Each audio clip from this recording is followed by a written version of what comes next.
ব্যক্তিগতভাবে ডিবি অফিসে এসেছি। কেন এসেছি? আমি ডিবি প্রধানের কাছে 3টা প্রশ্ন নিয়ে এসেছিলাম।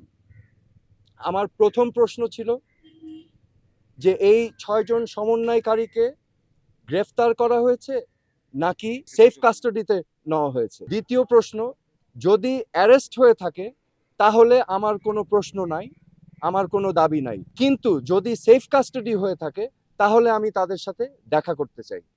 ডিবি প্রধান আমাকে পরবর্তীতে ঊর্ধ্বতন কর্মকর্তার কথা বলে উনি আমাকে জানিয়েছেন এই 6 সমন্বয়কারী যেহেতু তাদের নিরাপত্তা নিয়ে উদ্বিগ্ন ছিল সেই কারণে তাদেরকে সেফ কাস্টডিতে নেওয়া হয়েছে। এই কথা শুনে আমি প্রশ্ন করেছিলাম যে আপনারা কিভাবে বুঝলেন যে তারা উদ্বিগ্ন তাদের নিরাপত্তা নিয়ে? তারা কি আপনাদেরকে জানিয়েছিল, রিকোয়েস্ট করেছিল?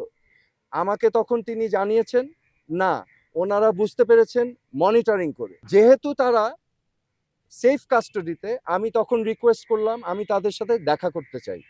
তো প্রতি উত্তরে আমাকে জানানো হয়েছে যে দেখা করতে চাইলে ঊর্ধ্বতন কর্তৃপক্ষের পারমিশন নিয়ে আমার দেখা করতে হবে তাদের সাথে। আমার তৃতীয় প্রশ্ন ছিল তাদেরকে কখন সেফ কাস্টডি থেকে মুক্তি দেওয়া হবে।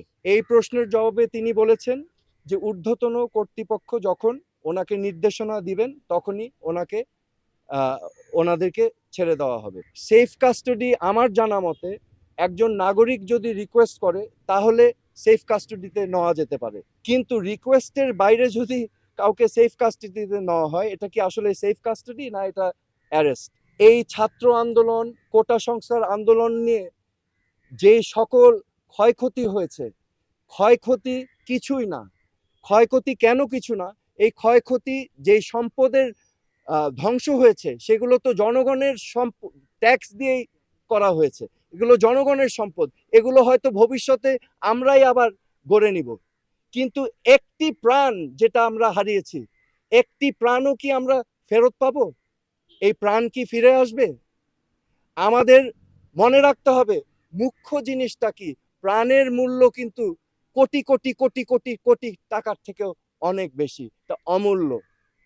তো আমার আজকে আপনাদের সামনে আমি স্পষ্টভাবে বলতে চাই আইন শৃঙ্খলা রক্ষাকারী বাহিনীদের, আমাদের সেনাবাহিনীদের, যে আমাদের ছাত্রছাত্রী ভাই বোনদের বুকে যেন আরেকটা গুলি না যায়। আপনারা বিরত থাকুন, এটা ঠিক না। This is not right. আমি মনে করি আমার মতো এই প্রশ্নগুলো বাংলাদেশের কোটি কোটি মানুষের মনে।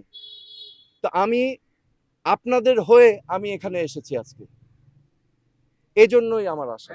আমার মনে হয় যে এখানে একটা সমূহ সমাধান প্রয়োজন, এবং সমাধানের প্রথম কাজ যেটা করতে হবে, প্রতিটি হত্যাকাণ্ড সুনির্দিষ্টভাবে ইন্ডিপেন্ডেন্ট এনকোয়ারি করে বিচার করতে হবে, এবং এগুলোর জন্য যারা যারা দায়ী তাদেরকে আইনের আওতায় আনতে হবে।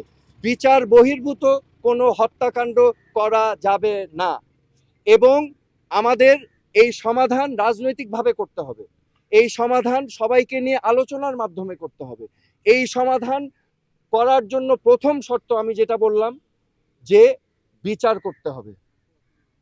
এই প্রাণহানির প্রত্যেকটা প্রাণহানির বিচার করতে হবে, এবং যারা এটার জন্য দায়ী তাদেরকে আইনের আওতায় আনতে হবে। তারপরে আলোচনার মাধ্যমে সমাধানে যেতে হবে। শিক্ষার্থীদের জন্য আমার মেসেজ আছে, আমাদের ভবিষ্যৎ স্বপ্ন যেন বিনষ্ট না হয়। আমাদের বাংলাদেশ আমরা লক্ষ লক্ষ শহীদের রক্তের বিনিময়ে আমরা অর্জন করেছি। এই দেশটা তোমাদের, এই দেশটাকে তোমাদেরই করতে হবে। It is your responsibility, do not lose hope. Okay? এবং সামনের দিক ভালো দিন আসবে, কিন্তু এখন কষ্ট করতে হবে, হোপ আশা ছাড়া যাবে না। এই দেশটা তোমাদের সম্পদ, তোমাদেরই করতে হবে। আমি এই প্রশ্নটাই করেছিলাম যে এই 6 জনকে কি অতি সত্বর ছাড়া হবে কিনা। প্রতি উত্তরে আমাকে জানানো হয়েছে, হারুন সাহেব আমাকে, ডিবির প্রধান সাহেব আমাকে জানিয়েছেন যে ঊর্ধ্বতন কর্তৃপক্ষের আদেশ আসলেই সেটা করা হবে, এখন উনি বলতে পারছেন না কখন। সো সেফ কাস্টডিতে আছেন অ্যাকর্ডিং টু দেম। আমার কোনো পদক্ষেপ কর্মসূচি নাই, আমি আমার বিবেকের তাড়নায় এসেছি।